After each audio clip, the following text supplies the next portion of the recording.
Good morning, children. In the last lesson, we learnt about describing words or adjectives. They make our life much more expressive. We use them daily while describing a person, place, animal or thing. Describing words or adjectives tell us more about nouns or add something to the meaning of a noun. Now that you know that describing words tell you more about the shape, size, color, texture, smell, taste, etc. of a noun, let us play a game. Before we begin today's game, it is important to know what are we going to learn after attending today's lesson. After today's lesson, you will be able to identify the describing words or the adjectives in a sentence. You will be able to use adjectives for things around you.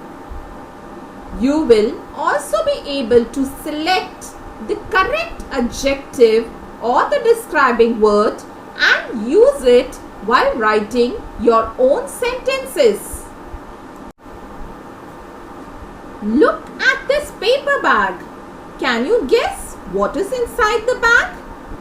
I'm going to give you some clues about its contents and you need to guess what is inside it. Let us begin.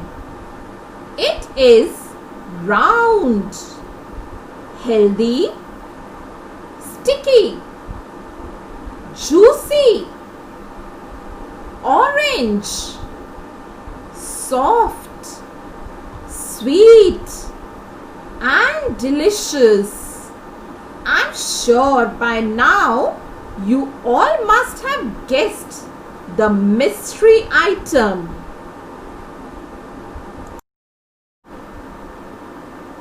So children, I gave you clues how the mystery item looks, feels, tastes. I even gave you clues regarding its shape and the color. And the mystery item is an orange. I am sure you all want to guess one more item. Here are the clues for you. This item is chewy.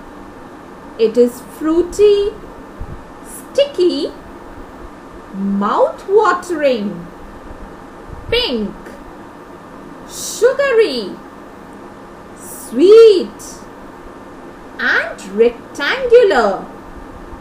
Any guesses? Well, I'm sure by now all of you must have guessed it. So let me reveal the mystery item. Yes, it is a bubble gum.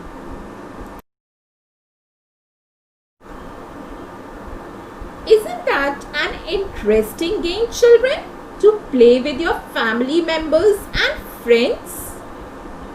What you need to do is take a paper bag and insert an object in it when no one is looking.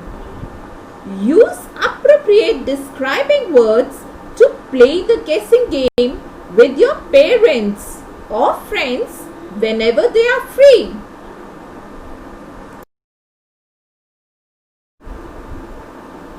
For our next activity, we are going to make a describing word train. Are you excited, children?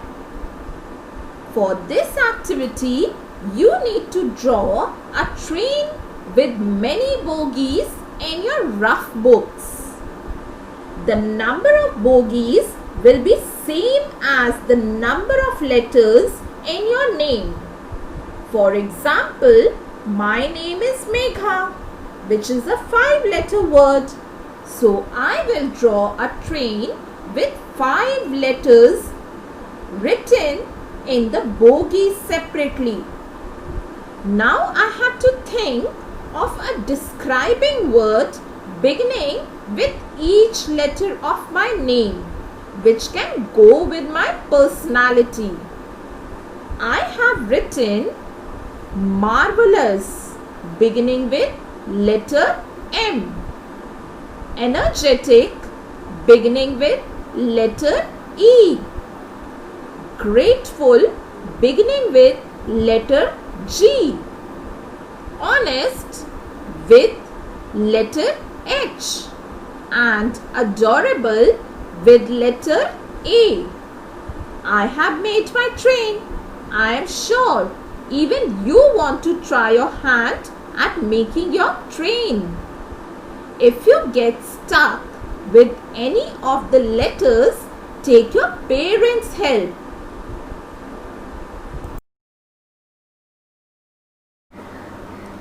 Now that you have met me and you know me, let me take you to my playroom. Here I keep all my toys.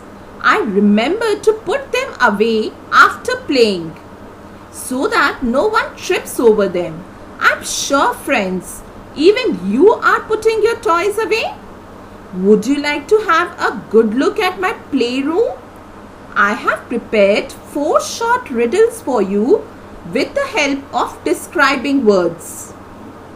I want you all to be spies in my playroom and find out the things that match the description which I am going to give you. Should we begin? Here is the first clue. It is soft, big, round and blue. What is it? I think you have already guessed it. It is a rug. Let's proceed to our second clue. It is white, circular and battery operated. Yes, it is a clock. Well done, friends. Third clue. It is a small rectangular object. If you said a photo frame, you are correct. Now it's time for the fourth and the last clue. It is big, brown and fluffy. I'm sure you all were able to guess this thing as it is your favorite toy. Yes, it is teddy bear. I do not play alone in this playroom. I play here with 2 of my best friends, Hemant and Mona. You must be wondering, where are they now? Well, they are on their way to my house. But before they come, I have an idea. Let me describe them to you. You can draw their pictures in your rough book. So friends, pause the video and bring your rough books. Now that you have your rough books before you, let me start describing my first friend Hemant. Hemant is a tall boy. He has short hair. He has brown eyes. I'm sure by listening to my descriptions, you were able to draw a picture of Hemant for me. Now let me describe my second friend Mona to you. Mona is a short girl. She has long hair. She has blue eyes. You are able to draw both the pictures for me. Thank you, friends. Now Hemant and Mona both are here. Would you like to see them? Here they are before us. They are thanking us for making such beautiful pictures of them. You can also use describing words for your friends and play this game with your siblings. Apart from Hemant and Mona, I have a third friend to play with me. He is a cute, small, brown animal. It is a dog named Tommy. Friends, I'm sure you noticed that I have used 3 adjectives or describing words in my sentence for Tommy. Do you know when we put more than one adjective or describing word, we have to put them in right order, or else they will sound strange. You must always use your opinion first, followed by the size and the color. An opinion adjective explains what you think about something. A size adjective tells you how big or small something is. A color adjective describes the color of something. It is very important to use the adjectives in correct order to make your sentences make sense to the reader and to the listeners. I'm sure you will keep all these points in mind, friends, while making your own sentences. Children, remember to notice these adjectives or describing words while reading the stories also. This will help you to improve your vocabulary. You can maintain a small notebook where you can write down these adjectives alphabetically. Next time, you have to write a picture composition or a story. You can refer to this small book of adjective and take out appropriate adjectives to be used in your sentences. Have fun, stay safe, thank you, and have a good day, children.